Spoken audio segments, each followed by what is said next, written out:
this something that you always were aware of throughout your life, or something that you came across later? Because I know you've been heavily involved with the theatre. Yeah. So I was the little kid that got the neighborhood kids to put on a play in the basement. And, I cast everyone and rehearsed everyone. So I was a theater director for all of my life. The only difference is that there was a voice, and this voice I would hear, and the voice would tell me how to heal. So if ever I got sick, this voice would tell me exactly what to do. But because I always had this voice, I never thought, oh, I'm hearing a voice. It was just completely normal. I suppose the odd part of that was that I didn't actually think everyone had a voice. It just, I don't know, for some reason, it didn't occur to me that it was special or it wasn't special or other people had it or didn't have it. I don't know. It was just something that I had. So that was the only strange, abnormal, shamanic thing that was in my childhood, I think, that I can recall. And then it wasn't until I was directing operas in the city of Chicago at the time of my Saturn return, which is that 28-year cycle that we go through. And my understanding of that is that every 28 years, your soul comes knocking on your consciousness and says, is this what you want to be doing now? Is this what you should be doing now? I'm laughing because I know what happened at my Saturn return. Yeah. Exactly. Everything changes. And a lot of people, I think, find that at the age of 27, 28, 29, big shifts. It can be, a relationship falls apart, the job that you thought you'd have for life falls apart, you move country, things change, things shift. And not always for the worse, it can be for the better. And sometimes it doesn't seem that it's for the better at that time. It's like your reality crumbles in some way, and you're kind of like pushed. You say, there's that big knock on the door, and if you don't listen, then it knocks louder and opens the door for you. Yeah. So it was similar. It was similar for me. I was directing a bunch of plays in London at the time. So I would have been 23, maybe 24, probably about 23 years old. And a friend came to visit, an actor friend, and said, oh, I want to go to see this psychic fair. And I thought, oh, whatever, psychic, schmikic, okay. So she was doing past life readings. So she went, and you go into a room, and she, does a little demo, and then you book private appointments. So we're in the room, and she's going to everyone. She's, oh, yes, Cossack soldier. Oh, yes, ancient Egyptian something. And she looks at me, and she pauses, and she goes, oh. And she goes on to the next person. So really? Everybody gets something, and I get, oh. So my friend, he was the Cossack soldier. Yeah. My friend was the Cossack soldier, and he always loved doing Chekhov plays. For some reason, that canon of dramatic literature, he just got it. He just understood exactly what that was about. Loved Russian literature. Anyway, so he books his appointment, and I think, well, I have to book an appointment because anyway. So I sign up for the appointment. I go into the appointment, and I walk in, and she pulls back in her chair and crosses her arms and says, do you have a problem with me? Really aggressive. And I'm thinking, I have no idea. So I said, no, sorry. And she said, well, why are you here? And I said, well, I found what you were talking about interesting, so I thought I'd come. And she said, well, you have a lot of spirits around you. And I said, oh. And she said, well, I'm confused. Can you give me something you're wearing? So I had a ring, and I took the ring off and gave her the ring. And she held the ring, and she said, I'm so sorry. I am so sorry. I have really, I am so sorry. Look, ignore everything I've said. Just go have a life. Look, when it comes time for your Saturn return, everything is going to make sense. Just go have a good life for the next couple of years, because when you turn 27 on your, Saturn return, sorry, I'm really sorry. No, I won't charge you for this.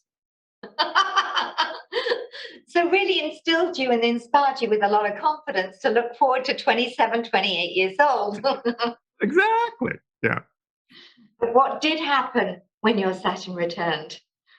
Oh, it just gets funnier and funnier. So I was a practicing Nichiren Shoshu Buddhist at the time. So living in Nishir and Shoshu. Yeah. So they're the Nam-myoho Renge-kyo chanting sect of Buddhism. It was big in America at the time. I was in Chicago directing operas, and I was supposed to meet a friend for lunch. So being good so Buddhist, you weren't one of those ones with the begging bowl and shaved head. No. So it was, you chanted in people's living rooms. So there would be like a little leader, and you just chanted, and it was about trying to create that sense of positive, putting yourself in that positive field of energy. It was a very cool practice. So we're supposed to meet for lunch, and we went to a vegetarian restaurant. And this is 1987. Yes, 1987. So I refer to 1987 as the first New Age movement. So I was looking, we go into this restaurant, and I'm looking, and there's all these magazines for various New Agey things. And I'm thinking, oh, well, whatever. So I pick one up called the Monthly Aspectarian. Ooh. So I go to sit down, and I take a booth, and I'm leafing through this magazine, and my friend doesn't show up. It doesn't show up. And I'm thinking, oh, no. So I'm having a cup of tea and looking at this magazine. And I think, well, I'll go call. Back in the late 80s, no mobile phones. And you would go to a payphone, and you'd phone your number and enter a code and hear your messages. So I thought, well, I'll see if he's left a message that he's not coming or late or something. So I go, no messages. I come back to my booth, and the magazine's been turned to another page. I'm like, well, that's a bit random. Why would someone turn the magazine page? Oh, well. So I look down at the magazine, and my vision starts to go. Like, it starts to get all fuzzy, and I'm thinking, oh my gosh, I'm having a brain aneurysm. I'm, having, who knows what's going on. So I'm getting scared, and the voice comes. And the voice says, you'll be all right, just breathe. Just read your magazine and breathe. I'm like, but I can't see, nothing's in focus. And I'm staring down at this, and nothing. And I'm scanning the page, and the only thing in focus is a teeny, teeny, tiny little ad that says, find your life's purpose, meet your spirit guides, white bear, Inuit shaman woman doing a workshop in Chicago. It's the only thing I can read. The rest of the page is completely blurry. And I'm thinking, well, that's odd. I can actually read. This one thing is in focus. So I think, okay. So then the voice says, breathe, breathe. So I breathe, and I'm breathing. And then it all clears. My vision comes back. I was living with my sister while I was directing these operas. And so I said, the weirdest thing happened. I was at this cafe and blah, blah, blah. And she said, well, let me see it. And I said, what? And she said, well, show me the magazine. Oh, I don't have it. Like, John Paul, you had this thing and you didn't bring the magazine. Like, no. Said, so we jumped in the car, we went back, got the magazine. I found the ad, read it again. And so she said, well, that's what I'll get you for your birthday. So my birthday's in September. So she signed me up for this 3-week course. Then some waiter at a restaurant out of the blue comes up and hands me this address. And he says, look, I don't know why I'm doing this. I've never done anything like this in my life, but I have to give you this address. You have to go see this naturopath. Okay. So I go to the address. A couple of days later, the place is closed. No, not in business anymore. But next door, there's a numerologist and a little sign in the window that says free numerological reading. So I think, well, I'm here. I might as well. So I go in, I sit down, and I give him all my dates and times of whatever. And he goes, wow. Look, you're coming up to your birthday. I said, yes. And he said, I just stayed home under the covers, really. I think I wouldn't do anything. Everything is going to come down on your head on that day. Just don't do anything. To another inspiring message. Yes. So we start the course with White Bear. And it's an introduction to shamanism kind of course. It's all fine, but all kinds of things happen. Like we go into her house. There's only five of us. We go in, and the electricity blows. So we're in the dark. So we light some candles. Then the window blows open, and the curtains do the thing.